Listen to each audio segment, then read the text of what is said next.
Bonjour.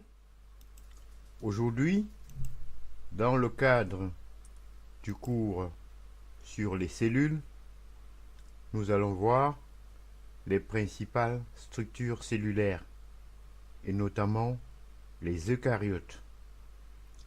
En effet, les eucaryotes ont une organisation interne complexe de nombreux organites et dont le noyau est délimité par une membrane nucléaire.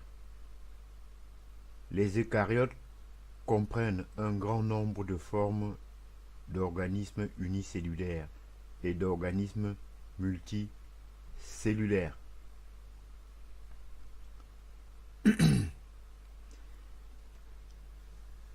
Pour continuer avec les eucaryotes, nous allons dire que les plantes, les animaux, les mycètes, les protozoaires et les algues sont des eucaryotes.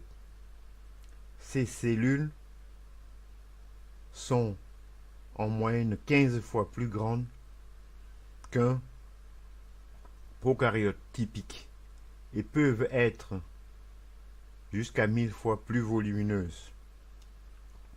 La principale caractéristique qui distingue les eucaryotes des prokaryotes est leur compartiment en organites spécialisés au sein desquels se déroulent des processus métaboliques spécifiques.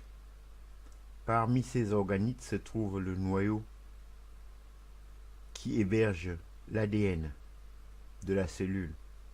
C'est la présence de ce noyau qui donne son nom à ce type de cellule eucaryote, étant forgé à partir de racines grecques signifiant à vrai noyau.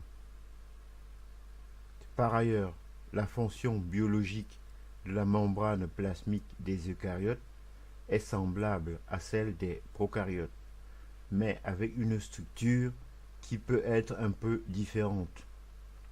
Il existe des eucaryotes avec et sans parois cellulaires dans la cellule végétale. Il s'agit d'une paroi pectocellulosique constituée de polysaccharides, notamment de cellulose, d'hémicellulose et de peptine. Le matériel génétique des eucaryotypes est organisé en une ou plusieurs molécules d'ADN linéaires associées à des histones pour former des chromosomes. Tout l'ADN chromosomique d'un eucaryote est stocké dans le noyau, séparé du cytoplasme par la membrane nucléaire. Certaines organites des eucaryotes contiennent également de l'ADN, par exemple les mitochondries. De nombreuses cellules d'eucaryotes sont pourvues de cils primaires qui jouent un rôle important dans la perception par la cellule d'information chimique, mécanique et thermique sur son environnement. Les cils primaires doivent donc être vus comme des antennes cellulaires sensibles qui coordonnent un grand nombre de voies métaboliques de signalisation cellulaire, parfois en couplant la signalisation à la moitié ou à la vision cellulaire, voire à la différenciation cellulaire. Certaines cellules d'eucaryotes peuvent se déplacer par moitié au moyen des cils vibratiles ou flagelles. Ces derniers forment des systèmes plus simples chez les eucaryotes que chez les prokaryotes. Ainsi, j'en ai terminé avec les eucaryotes et je vous en remercie. Bonjour.